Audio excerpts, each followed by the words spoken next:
Ramadaanni kun wanni dhufeef leenji islaama leenjisuu waan baatii 11 keessatti garaa keessaa fi qaamaan leenjii irraanfatan akka leenjii waraana gizee yeroo amanni irra ture dhaqanii haareetti leenjisaniitti akka leenjifamu bootaa hirriibaatti tolfatan.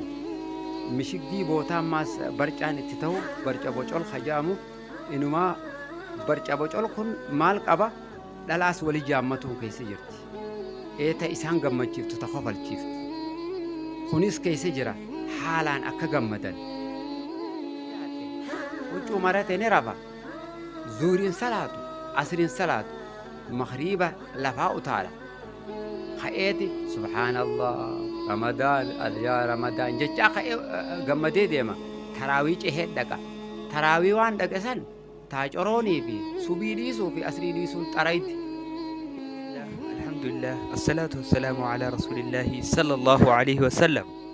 Hordoftootaa fi daawwattoota chaanaalii Dirree Maltiimiidiyaa akkami nagayaa fayyaa qabdanii nageenyi rahmaan bakkuma jirtanitti isin bira haa jiraatu jechaa guyyaa irraan tanaa qophii addaa qabannee isiniif dhiyaanneeti jirra. Qophiin tunis keessummaa jabduu qabadheetiin isiniif dhiyaadhee jira. Keessummaan teenya tunis Sheekh Abdurrahmaan Dawaa takkaahu Sheekh Abdurrahmaan Daawaatis jechuu ni dandeessan. Guyyaa irraan tanaa qophiin jabduun asitti isa qopheessee isa gaafachuuf deemu waa'ee keessummaa jabduu nutti as deemaa jirtu kana. Keessummaan jabduun tunis maali yoo kan jettan ta'e baatii Ramadaanaati. Baatiin Ramadaanaa tun baatii taaniin maaltu gargar godhee gaafii jettu kan waliin ilaalu ta'a isin hordofa.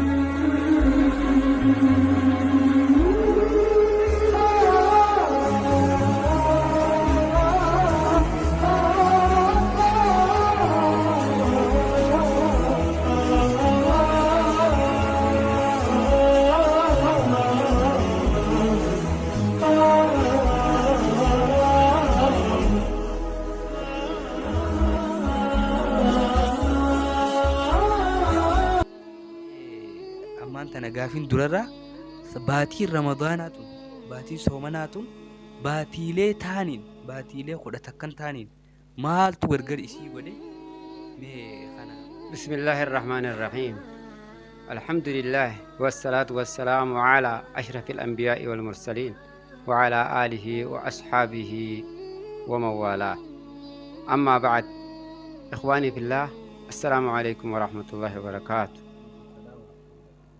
باتي رمضان رب سبحانه وتعالى شهر رمضان الذي أنزل فيه القرآن والنيسي باتي تاني الدنقل باتي رمضان باتي قرآني يوزني صدمنو خيست بوفمي توقو باتي ربين إسي خيستي صومنو قجا صدمنو رتي درك أما قولي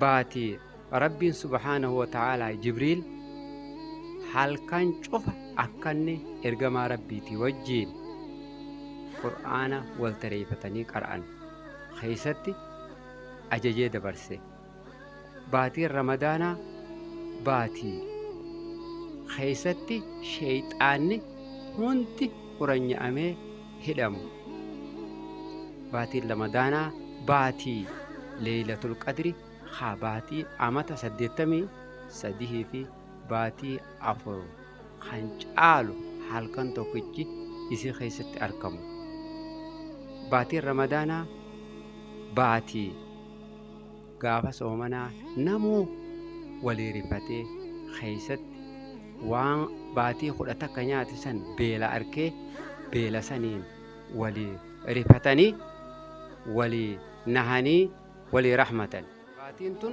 باتي خبجم تولا باتي ألفات تولا باتي ألفنسي رب سبحانه وتعالى إسي خيستي إبادة يجبدو تراويها سنة خرانو بودي باتي سنكيستي إبادان إسي خيست قونو في إبادان غافا برا أكا غرغر تاتي رب سبحانه وتعالى خيستي خرانو بودي inni isii boodaa baatii islaamni hundi keessa wal gahee gammadee isii boodaan alhamdulillaahi je'ee ka'ee rabbii fi faarfatu. Baatii kabajamtuudha. Waan akkanaa kana fakkaatu hedduudha qabdi. Baatiin tana rabbiin subhaanahu wa ta'aalaa torbaan irraas guyyaa filuu qaba. Guyyaa jimmaan nuu file amatarraa guyyaa amata keessaayis guyyaa hedduudha nuu filee jira. Baatiis hedduudha nuu filee jira. Rabbiin subhaanahu wa ta'aalaa dandeettii isaatiin warra itti dhufee soomanee waan isii keessa jirtu harkatu sanuu جزاكم الله خيرا. جزاك ربي جنة الفردوس سيفا خفلو لكتي ديسكس غوتين في ابسيتي جرتا ايغا اكما دغيساني جرتنتي باتين رمضان باتي تانين وان غرغر سي غوتي لكتي ابانخي يچو شيخ عبد الرحمن دواتكاو ابانخي يا لكمتي اسني فهمي اسني في ابسيجرا مي غافي لما فا باتي رمضان تنخيسه maal hojjechuu qabna akkamitti dabarsuu qabna mee tana gabaabsitee nuti. Baatii ramadaana ta'an keessa qur'aana qara'uun haalaan barbaachisa. Afaan ofii zikriidhaan halkanii guyyaa dabarsuu nu barbaachisa. Irra caalaan zikriidha. Qur'aana heddummeessuu nu barbaachisa. Qur'aana haalaan qara'uu nu barbaachisa. Ammaas qur'aana qofaame zikrii godhuu nu barbaachisa. Kalimaa laa ilaaha illallah jettu tagartee miizaanisii guddaa ta'e hawanni hundi harkarra yoo shanacharra rabbiin subhaanahu wa ta'aalaa miizaana kaan laa ilaaha illallah achi kaa'amte wanni hundi wanni anuumi gamanaan kaa'amtu laa ilaaha illallaatu miizaanisii irra caalaa kan jeesan laa ilaaha illallah isa malee gabbaramaan injiru jecha heddummeessu nu barbaachisa. Istighfaara godhuu nu barbaachisa. Yaa rabbi nu araarame, yaa rabbi dilii teenya nurraa buusi jennee isatti waywaachuu isa qulqulleessu subhaanallah wa bihamdihi subhaanallah al-aziim jennee isa qulqulleessu hambeynees zikrii heddummeessuudha qaba. Suuraa xiqqaa akka qul a'uudhu birabbin naas jedhu yoo beekees saniin qara'ee dabarsu qaba. Hundinuu zikrii arrabni kee ta'uudha qaba. yeroo raftu keessa rabbiin sawaaba sii barreessa. Ati zikrii heddummeessu si barbaachisa. Baatii tana keessatti baatiin tun baatii zikrii qur'aanaa fi zikriidhaan keessa dabarsinu malee baatii keessatti waan biraa hojjennuu miti. Waan gartee kunoo keessa nu barbaachisu waan keessa nu barbaachisu akka qur'aanaa fi zikrii ta'e. Egaa akkuma beekamutti gaafiin durarraa baatiin ramadaanaa tun baatii taanii maaltu gargar godhee likkittee nu ibsee keessa ifa nu baasee jira. Lamaffaa irratti illee baatii ramadaanaa tana keessa maal hojjechuu qabnaa kan jedhamu bareechee tolchee nuuf ibsee jira. Gaafiin sadaffaadhaa baatii ramadaanaa tana keessa baatii kabajamtuu tana keessa baatii ulfaattuu tana keessa maalirraa fagaachuu qabna, maalitti dhihaachuu hin qabne, maal hojjechuu akka hin qabne gaafiin sadaffaa kana deebis waliin dhageeffadhaan. Baatiin tun baatii laaftuu miti. Baatii mindaansii guddooti. Baatiin takka rabbiin subhaanahu wa ta'aalaa lafarraa Ka'abaa jalatti Makka jala yoo dhayite diliin achi dalayduu fi diliin bakka biraa adda. Diliin soomana keessa dalaganii fi diliin yeroo biraa adda. Akkuma rabbiin subhaanahu wa ta'aalaa baatii tana keessatti ibaadaa sii guddisetti diliin siitis jabduudha. Namni baatii tana keessa jabaate akkasumatti itti ga'a.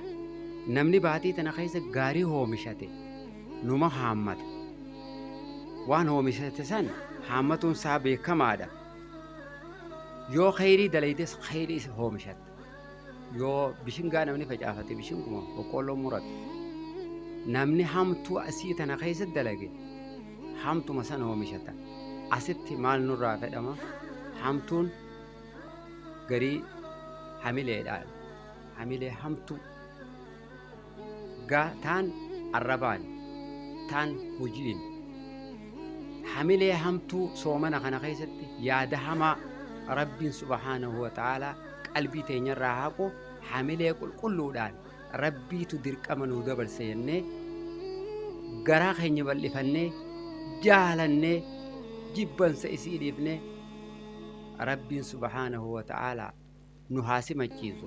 Yoo akkasi simachuu baanne waan garaa keessaa san oomishanne oomishni niyaa teenyaatis toluudha qaba. Hamilee gaariidhaan simatuudha qabna.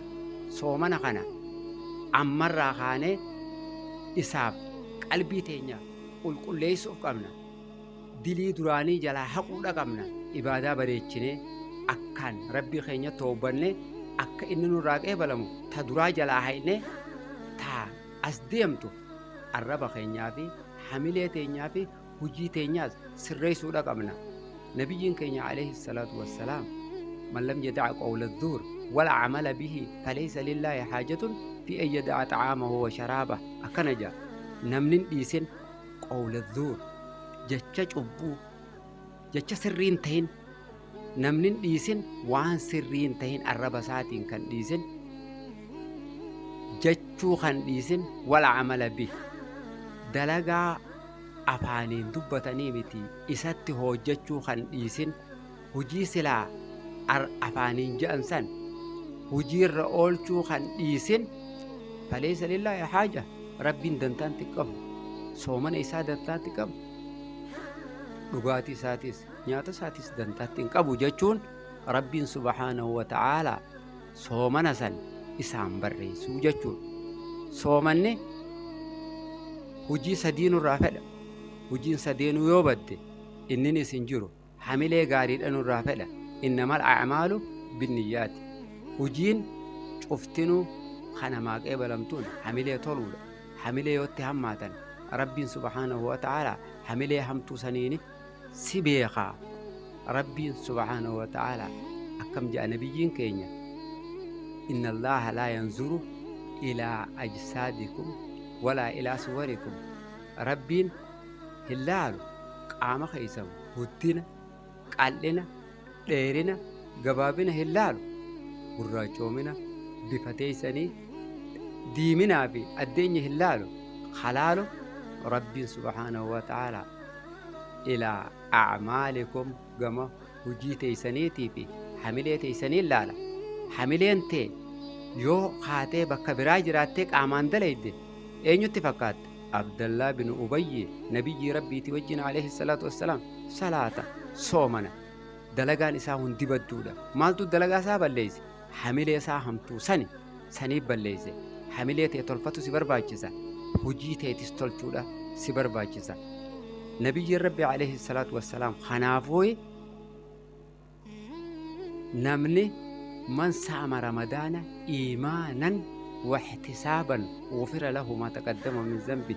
نمني صومنا نمني صومنا إيمانا حال ربي أماناته هنجون قوم سا صومنا خنا إدرك أما ربيتي نقول بجرا ننفر جالت إتيم فرد جئ نمني فرأتي قلبي ساسن كيسا أجي ربي خنا بني قد قوم سا واحتسابا dalagaasaa tasoomanu if qabee oolu salaatu zikrii zakkaru kana rabbi irratti shalagate hisaabbatu qabda dhuga hurkitee hurkaa kee rabbiin lafan kaa'u غفر له ما تقدم من ذنبه جا يا ati hamilee yoon tolin si duraa baddi arraba kee yoon tolchiniis namni soomana keessa rahima muruu hin ta'u. Soomana keessa afaaniin lallabuulleen hin ta'u lallabbiilleen yeroo guddoo jirta ibaadaa guddoo jirta kabajaa guddoo keessa jirta eeggatu qabda qaceello ofirraa eeguu qabda. Yeroo keessatti hanjamanii miti yeroo keessatti waan bu'aan qabne naanneessanii miti yeroo keessatti yeroo manzuumaatii miti yeroo manzuumaa gariitti kaanii shubbisanii miti yeroo qur'aanaa fi zikriidhaan dabarsan yeroo atoorara barcaa achi kaanii gammach usanii taphatanii miti yeroo ibaadaa masjida dhiyaatanii qur'aana qara'anii zikrii godhanii dabarsanii waa hedduutu jira. Warra ibaadaa maal dabarsuu jira?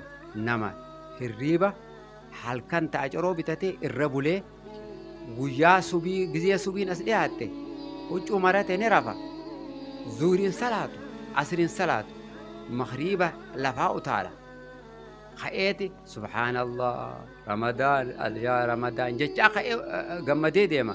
Taraawii cehee dhaqa. Taraawii waan dhaqe san ta'a coroonii fi subii dhiisuu fi asrii dhiisuun xarayti inni khasaare jechuudha. Hujii isaatiitiif isa khasaare hin barbaachisu. Kana soomana keessa maal dabarsuu barbaachisa?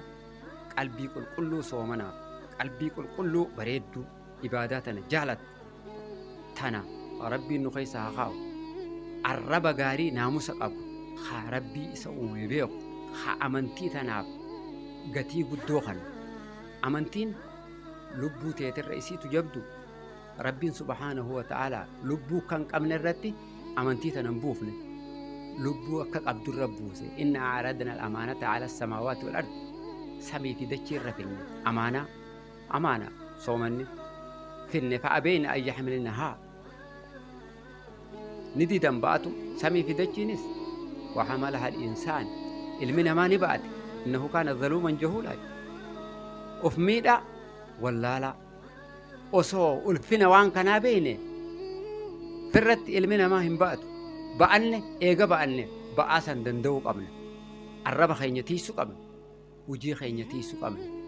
Hujiidhaan harkaan nama zallamaa, miilaan bakka hamtuutti deemaa, ijaan hamtuu dalagaa, gurraan hamtuu dhaggeeffataa, ijaan hamtuu laalaa soomana keenya akkan balleessine waan soomana nama duraa balleessurraa akka fagaannu waa hedduudhaatiif soomana balleessa. Waan soomana balleessu san irraa fagaatuudha qabna. Sagantaa biraa keessatti sanillee insha Allahu ta'aalaa waan soomana balleessu isiniif himsa insha Allahu ta'aalaa. Jazaakumullahu khayran jazaa. Rabbiin jazaa kee jannatul firdoos si haa deebisu jechaa. Egaa obboleeyyan islaamaa, egaa warranii fi waan kana dhagahee hojiitti jiru rabbiin haa godhu jechaa. Waan takkatanii fi hedduu hawaasa keenya keessatti mul'atu amma irra hedduun namaa jechuu soomana hoggaa jaan halkan taa'anii bulanii guyyaa rafu akkasitti nama fassaratee jira. Mee warra kanaaf dhaamsee ati qabdu maali? Jimaa bitatanii caata afiira karaa caattaraa kanachi seenanii kiiloo isaanii bitanii hanqasaa sagalii qamaa'anii sanuu bara silaa qamaaniituma subiillee irra buufatan bareedaadha. Achumaan disjaanii guyyaa guutuu rafaa oolanii mee salaata kanatti osoo hin salaatin mee soomana kanaa hojii akkamii mee akkam ta'uu qaban jettee dhaamsa dabarsitaa warranii fi kana jimaarra bulee? Warri soomana laafaa seenanii soomana mana isaanii yeroo dhihaate qalama babbareechuu shurbaa hedduu qopheeffatu, hulbata qopheeffatu, huccuu gaggaarii qopheeffatanii garaa keessa hamilee fi kan qopheessin, arraba fi kan qopheessiniif, hujii fi kan qopheessiniif dhufan. Wanni beekamaniin bootaa hirriibaatti tolfatan. Mishiggii bootaa ammaas barcaan itti ta'u barca bocol hajaamu inumaa barca bocol kun maal qaba? Dhalaas walii jaammatuun keessa jirti. Eeta isaan gammachiiftu ta kofalchiiftu. Kunis keessa jira haalaan akka gammadan. Yeroo tana duuba shayxaanni ni hidhama. Eenyuutiitu mootii irratti nafsee isaaniitiin mootii irratti inna nafsa la ammaaratun bisuu'i illaa maa rahima rabbii inna rabbii la ghafuurun rahiim. Lubbuun hamtutti ajajju ja'a rabbiin subhaanahu wa ta'aalaa. La ammaaratun bisuu'i hamtutti ajajju. Nama rabbiin rahmata godheef malee warri barcaa bocol kun kan mana tolfattan, kan bootaa ciqilee tolfattan, haa dhalaaba isinii mijjootu laallattan kun osoo guyyaa azaaba keessatti rabbiin subhaanahu wa ta'aalaa kuna dhandhame je'uun san beeyte hin qopheeffattu. Waan kana hin qopheeffattu hamileetee qulqulleessita malee arraba keeti tiisuudhaaf leenjifta malee. Madrasatu siyaami Ramadaan madrasaadha.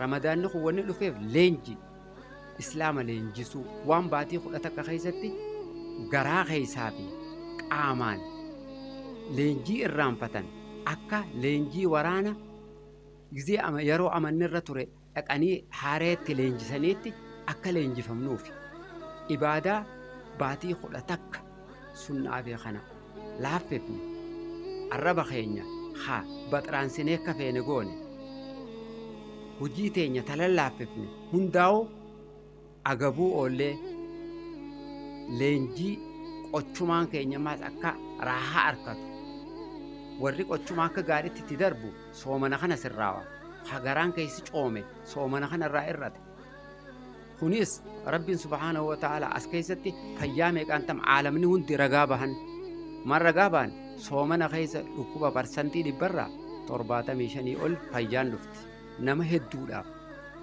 soomanni cooma hedduu namarraa ir'isee fayyaa harkata rabbiin subhaanahu wa ta'ala waan fayyaa nuu ta'u as keessatti ammaas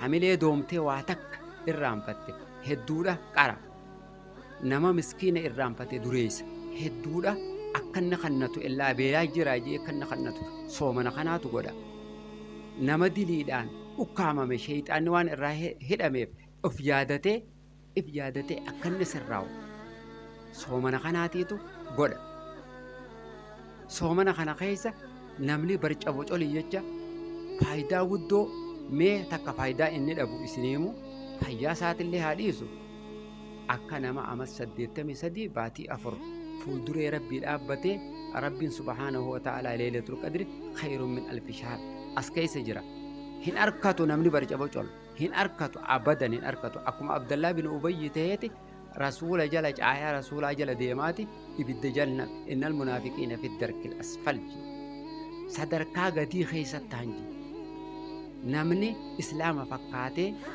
seera rabbiin buuse kana osoon fudhatin waan rabbiin eeggadhaa jee osoon eeggatin niin eeggadhaa jee mee ayata tokkoon si yaadachiisa suuratul kahf gara dhumaa jira innal khaasiriina alladhiina khasiruu irra hoongawaan nama alladhiina khasiruu anfusahum warra lubbuu isaanii khasaaranii jee ضل سعيهم في الحياة الدنيا وهم يحسبون أنهم يحسنون صنعا نما دلقان سا بدو خدلقان سا بد اللي قاريسو دلقا ساخن يحسبون أنهم يحسنون صنعا قارين دلقوا جرى إفسا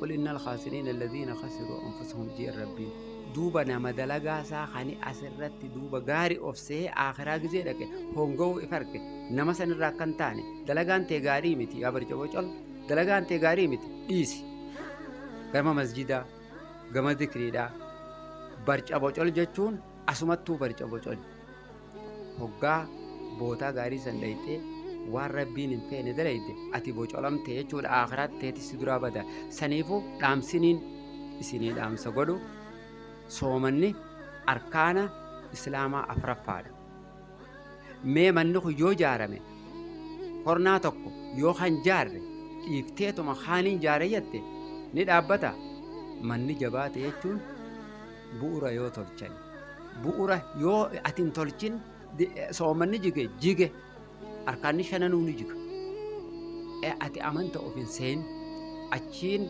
si duraa jige akka akkas hin taane saniin isinii dhaama soomanni jabaadha arkaana islaamaa shananirraa eeggatu nu barbaachisa eeggannee akka inni nurraa fedhu waan soomanni nurraa fedhu insha Allahu ta'ala waan soomanni nurraa fedhu waliif ibsina qaceello jabaadhaadha warra soomana kanarraa oomishatee milkaa'ee akka nama ama 83 baatii 4 mindaa rabbi biraa fudhatu rabbiin nu haa godhuun isiniin ja'a waa'ee soomanaa xiqqaan jenne guddaan jenne hunduma keessaniifuu haadha abbaa guddaa xiqqaa dheeraa gabaabaan jenne guutumaa guututtuu dhaamsi kun isin bira akka gahuu abdii guddaan qaba. Egaa waa'ee soomanaa bal'inaan abbaan kiyyaa takaawu Sheekh Abdurrahmaan Dawaa bal'inaan nuuf ibsee jira. Hanga hafuus darsiidhaan kutaadhaan chaanaaluma kanarratti kan isin biraan geenyu ta'a. Isin yoo nu hordoftan bu'aa akka irraa buufattan abdii guddaan qaba. Warranii fi waan dhageetti fayyadamu Rabbi nu haa godhu. Sagantaan teenya tan guyyaa har'aan tanaa gabaabdumatti tana fakkaatti. Hanga darsii itti aanu kutaa itti aanuun walitti deebinutti nagaan nuuf tura. Wabillaahi tawfiiq. Wassalaamu alaikum wa rahmatullaahi wa